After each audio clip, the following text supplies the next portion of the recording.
और more jobs की नई संभावनाओं से भरा हुआ है।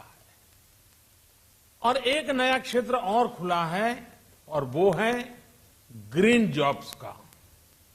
ये बजट तत्कालीन आवश्यकताओं का भी समाधान करता है और देश के युवाओं के उज्जवल भविष्य को भी सुनिश्चित करता है।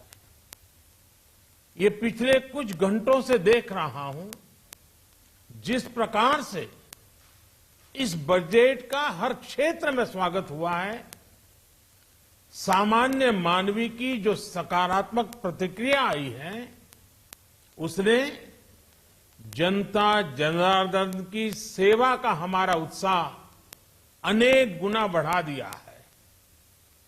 जीवन के हर क्षेत्र में आधुनिकता आए, टेक्नोलॉजी आए, जैसे किसान ड्रोन हो, वंदे भारत ट्रेन हो, डिजिटल करेंसी हो, बैंकिंग के क्षेत्र में डिजिटल यूनिट्स हो, 5G सर्विसेज का रोल आउट हो, नेशनल हेल्थ के लिए डिजिटल इकोसिस्टम हो।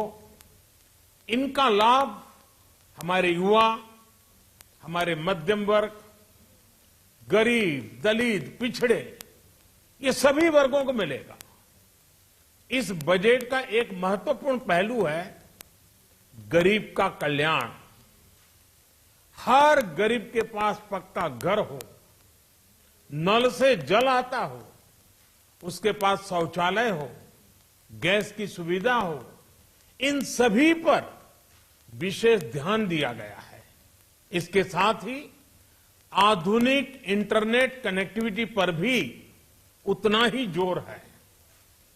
जो भारत के पहाड़ी क्षेत्र हैं, हिमालय का पूरा पट्टा, जहां जीवन आसान बने, वहां से पलायन ना हो, इसे ध्यान में रखते हुए भी नई घोषणा की गई है। हिमाचल, उत्तराखंड, जम्मू कश्मीर, नॉर्थ ईस्ट ऐसे क्षेत्रों के लिए पहली बार देश में पर्वतमाला योजना शुरू की जा रही है। ये योजना पहाड़ों पर ट्रांसपोर्टेशन और कनेक्टिविटी की आधुनिक व्यवस्था का निर्माण करेगी और इससे हमारे देश के जो सीमावर्ती गांव है, बॉर्डर के गांव है, जिसका वाइब्रेंट होना जरूरी है, जो देश की सिक्योरिटी के लिए भी आवश्यकता है, उसको भी बहुत बड़ी ताकत मिलेगी। भारत के कोटि कोटि जनों की आस्था मां गंगा की सफाई के साथ साथ किसानों के कल्याण के लिए एक महत्वपूर्ण कदम उठाया गया है। उत्तराखंड, उत्तर प्रदेश, झारखंड, बिहार, पश्चिम बंगाल, इन राज्यों में गंगा किनारे नेचुरल फार्मिंग को प्रोत्साहन दिया जाएगा। इससे मां गंगा की सफाई का जो अभियान है, उसमें मां गंगा को केमिकल मुक्त करने में भी बहुत बड़ी मदद मिलेगी। बजट के प्रावधान यह सुनिश्चित करने वाले हैं कि कृषि लाभप्रद हो, इसमें नए अवसर हो, नए एग्रीकल्चर स्टार्टअप्स को प्रोत्साहन देने के लिए विशेष फंड हो या फिर फूड प्रोसेसिंग उद्योग के लिए नया पैकेज। इससे किसानों की आय बढ़ाने में बहुत मदद मिलेगी। एमएसपी खरीद के माध्यम से किसानों के खाते में 2.25 लाख करोड़ रुपए से भी ज्यादा सीधे ट्रांसफर किए जा रहे हैं। कोरोना काल में एमएसएमई यानी हमारे छोटे उद्योगों की मदद और उनकी सुरक्षा के लिए देश ने लगातार अनेक निर्णय लिए थे, अनेक प्रकार की मदद पहुंचाई थी। इस बजट में क्रेडिट गारंटी में रिकॉर्ड वृद्धि के साथ ही कई नई योजनाओं का ऐलान किया गया है।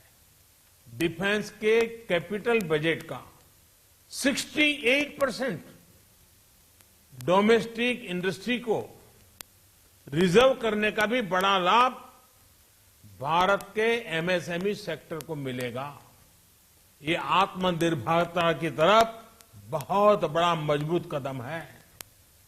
7.5 लाख करोड़ रुपए के पब्लिक इन्वेस्टमेंट से अर्थव्यवस्था को नई गति के साथ ही छोटे और अन्य उद्योगों के लिए नए अवसर भी बनेंगे।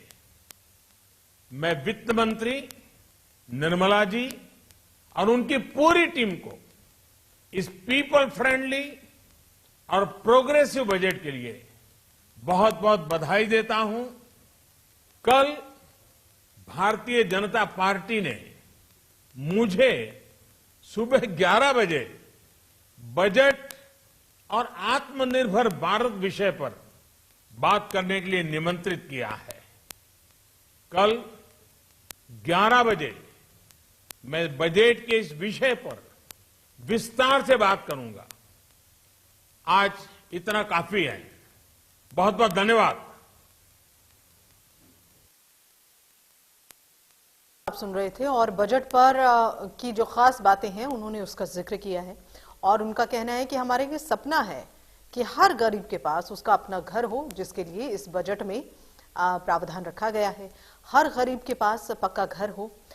हालांकि इनकम टैक्स में किसी तरह की कोई राहत जो है वो बहुत ज्यादा नहीं मिली है। युवाओं के सपनों की बात कही है, रोजगार देने की बात कही है, जिससे कहा है कि रोजगार की संभावनाएं जो हैं वो बढ़े और बजट पर का जोर जो है गरीब कल्याण के लिए है। हर गरीब के पास पक्का घर हो, ये उन्होंने कहा। तो ये बजट कुछ इस तरह से रहा। गरीब की बात की गई है, किसानों की बात की गई है और इसके अलावा जो अन्य तबके हैं, नौकरी पेशा हैं, व्यवसायी हैं, उनके लिए जैसे उम्मीद की जा रही थी कि बहुत कुछ खास जो है वो शामिल किया जाएगा, लेकिन वैसा कुछ खास नजर नहीं आया है। इस पर प्रधानमंत्री नरेंद्र मोदी बता रहे थे। अभी कुछ देर पहले प्रधानमंत्री नरेंद्र मोदी को आप सुन रहे थे, जिसमें वो साफ बता रहे थे कि हमारा उद्देश्य है कि गरीब तबका जो है उसका उत्थान हो और इस खास तौर पर इस बजट में जो चीजें हैं वो रखी गई, समग्र कल्याण की बात की गई है। ये हमारा लक्ष्य है, ये कहना है प्रधानमंत्री का। और इसके अलावा भी अगर और सेक्टर्स की बात करें तो उनके लिए भी काफी राहत देने की ये बात कही गई है। और आज के बजट में जो